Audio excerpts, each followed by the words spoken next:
राधे राधे दोस्तों, जय श्री कृष्णा। कान्हा जी की कृपा हम सब पर बनी रहे, इन्हीं शुभकामनाओं के साथ आज की वीडियो को शुरू करते हैं। दोस्तों, आप सबका हमारे YouTube चैनल भक्ति में आस्था पर हार्दिक स्वागत है। आज की इस वीडियो में हम आपको माघ मास महात्म का 23वां अध्याय पढ़कर सुनाएंगे। आप सबसे रिक्वेस्ट है कि वीडियो को पूरा और ध्यान से सुनिएगा। चलिए शुरू करते हैं।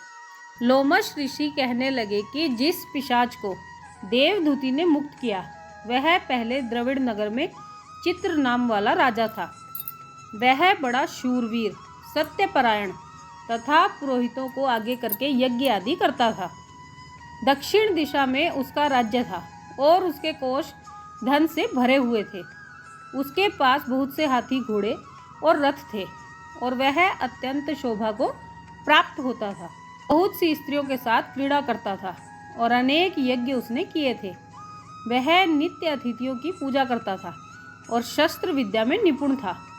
ब्रह्मा, विष्णु, महेश तथा सूर्य की पूजा सदैव किया करता था। वह जंगल में भी स्त्रियों से घिरा हुआ क्रीड़ा किया करता था।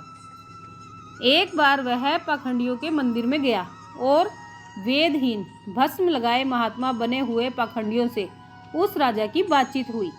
पाखंडियों ने कहा कि हे राजन, शैव धर्म की महिमा सुनो। इस धर्म के प्रभाव से मनुष्य पाप को काटकर मुक्त हो जाता है। सब वर्णों में शैव मत ही मुक्ति देने वाला है। शिव की आज्ञा के बिना दान, यज्ञ और तपों से कुछ नहीं बनता।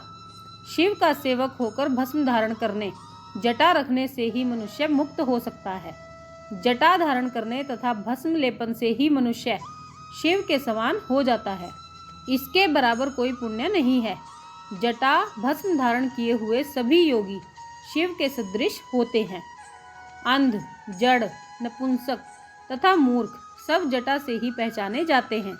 शूद्र वर्ण के शैव भी पूजनीय होते हैं। विश्वामित्र क्षत्रिय होकर तप से ब्राह्मण हो गए। वाल्मीकि चोर होकर उत्तम ब्राह्मण हो गए। अतएव शिव पूजन में किसी बात का विचार नहीं है। तप से ही ब्रह्मत्व प्राप्त होता है, जन्म से नहीं। इस कारण शैव का दर्शन उत्तम है तथा शिव के सिवाय दूसरे देवता का पूजन ना करें। शिव तपस्वी को विष्णु का त्याग करना चाहिए। विष्णु की मूर्ति का पूजन नहीं करना चाहिए।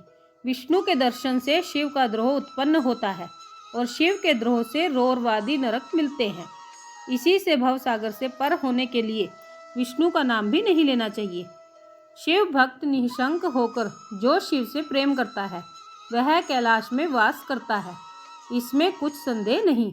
इस धर्म का पालन करने वालों का कभी नाश नहीं होता।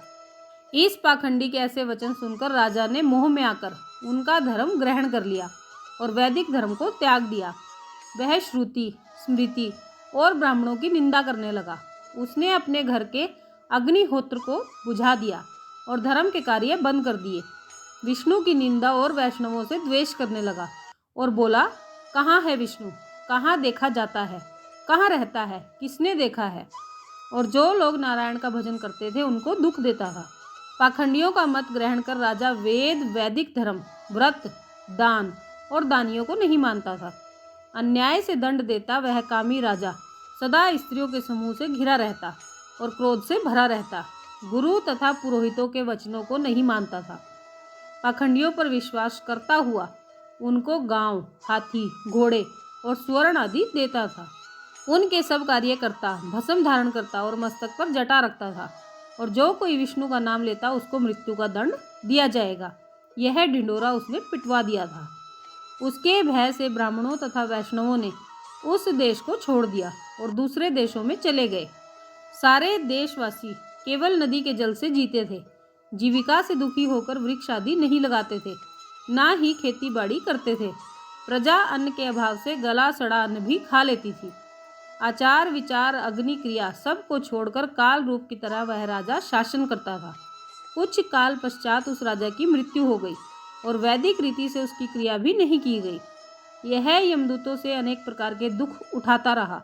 कहीं लोहे की कीलों पर से उसे चलना पड़ा, कहीं जलते अंगारों पर चलना पड़ा जहाँ सूर्य अति तीव्र था और ना कोई छाया का वृक्ष था। कहीं लोहे के डंडों से वह पीटा गया, कहीं कहीं बड़े बड़े दांतों वाले भेड़ियों और कुत्तों से काटा गया।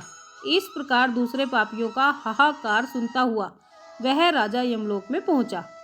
ये था 23वां अध्याय। बोलिए श्री हरि भगवान की जय। तो दोस्तों, ये था माघ मास महात्म का 23वां अध्याय। आप सबने वीडियो को ध्यान से सुना, इसके लिए आपका धन्यवाद। आज की वीडियो में बस इतना ही। कल फिर मिलेंगे एक और नई वीडियो के साथ। तब तक स्वस्थ रहिए, मस्त रहिए, अपना और अपनों का ख्याल रखते रहिए और प्रभु के श्री चरणों से जुड़े रहिए। राधे राधे दोस्तों। जय श्री कृष्णा, जय माता दी।